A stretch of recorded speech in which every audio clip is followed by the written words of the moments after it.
Diginews is back, and while this might be a shorter episode, there is some huge things going on in the card game at the moment. So let's get into it straight away. Welcome back to Diginews. And yeah, it's going to be a smaller episode today, but I kind of just want to highlight a few things because there are some interesting things going on which I think are going to be helpful for the future, and just a nice event that's also happening soon. So what am I talking about? So let's talk about the first thing, which is the spring break event. So I have it open up here essentially, and this is kind of like a Digimon Cup-esque event that we had before, but in this case it's the spring break event, and this is essentially a deck or an event where you can only play green decks. And you know, we've had this before with obviously the Digimon Cup, like I mentioned, but I'm glad they're still trying to do something like with this, because I think it is interesting to have alternative rule sets sometimes.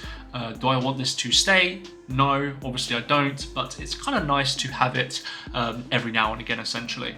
So in this case, you know, green, everything has to be green. You can have multicolour cards, but you have to also be dominantly green. All the cards have to be green in some capacity essentially. Event time, start of March, end of April, and then tells you about the stuff. But one of the things that's got a lot of people kind of, well, I wouldn't say annoyed, I would say people in Asia are annoyed, is the participation prizes. We are getting brand new alt arts of Terriermon, Lotmon, Henry Wong, and Su Chong Won. Is it Chong Wong? From the EX4 set. These, if I'm being perfectly honest, are some of the nicest alt arts that I've seen in this card game. I don't know why they just stand out so much. I think my only gripe is that I wish Lotmon had a pink instead of a green background, because then it would like contrast very well with the card. But that's just nitpicking, and you get one of each of these in your given pack, which is so nice because it makes them way more easier to get than normal. And then also we also have the special foil double typhoon, which is part of the starter deck, or the starter deck, the advanced deck, I think this was called, which I don't know if this card sees play, but it is a nice card. The alt art is obviously beautiful, and yeah, I'm glad that we're doing more events like this that are different, you know, not staying around for long, but enough that it makes an impact and makes it fun. So yeah, my overall thoughts, I'm glad it's here. It's not overstaying its welcome.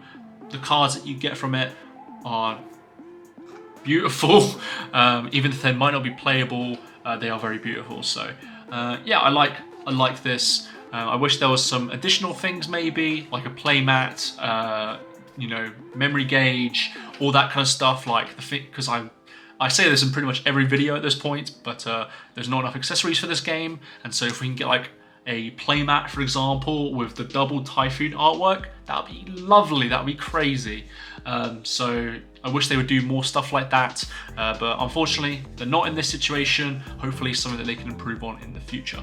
The last thing that I want to talk about today is the Adventure Box 3, and it's a bit weird of me just to talk about the Adventure Box essentially, but in this situation I think it's actually quite important. Usually in the Adventure Boxes we tend to get like reprints of cards in different versions essentially. So the previous one, which was the RBO1 set or Resurgence booster, we got the alt art memory boost, which looked beautiful in person.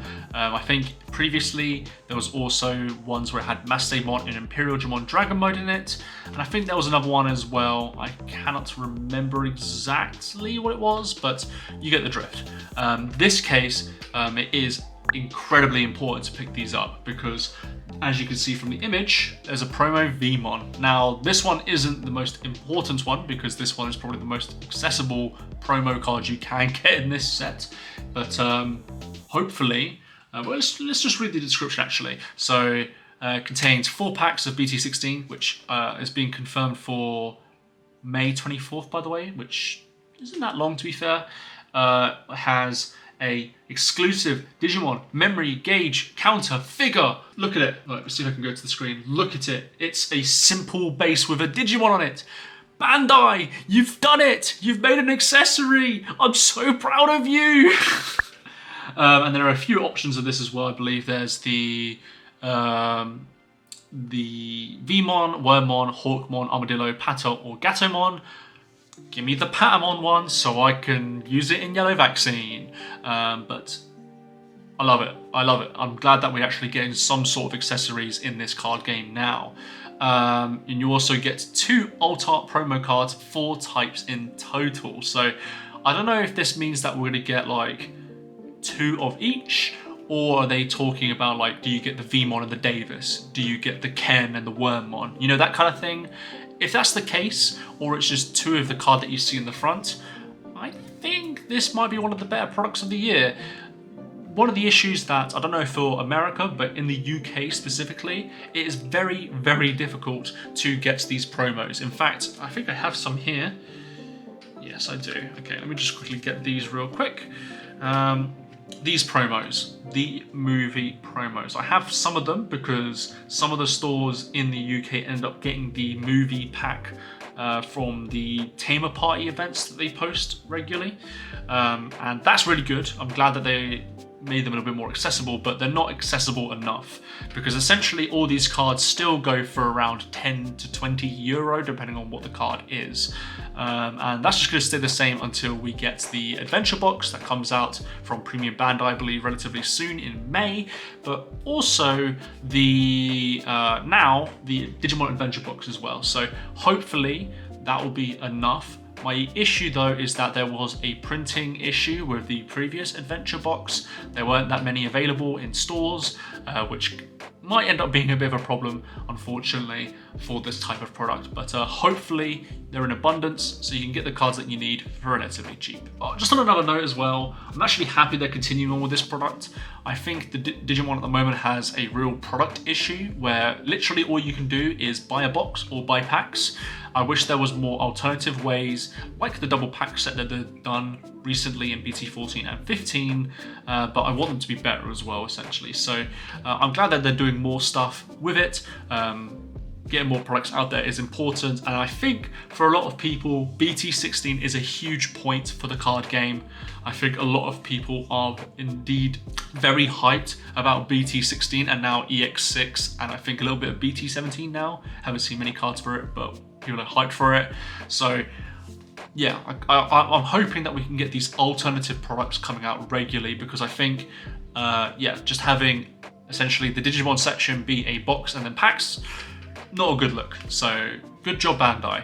And that's all of Diginews in today's episode. We've got the release date, May 24th.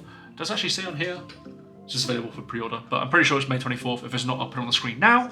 We also have adventure box details, which include the promo cards that are sorely needed going into BT16, because every deck requires these promos essentially. We also have a memory gauge. My god, I can't wait to actually use this. It's going to be so nice then to not use a dice. And obviously we have the spring break event, which I'm quite excited for. So let me know what excites you the most from this episode of Diginews. Thank you all for watching, and I'll see you all in the next episode.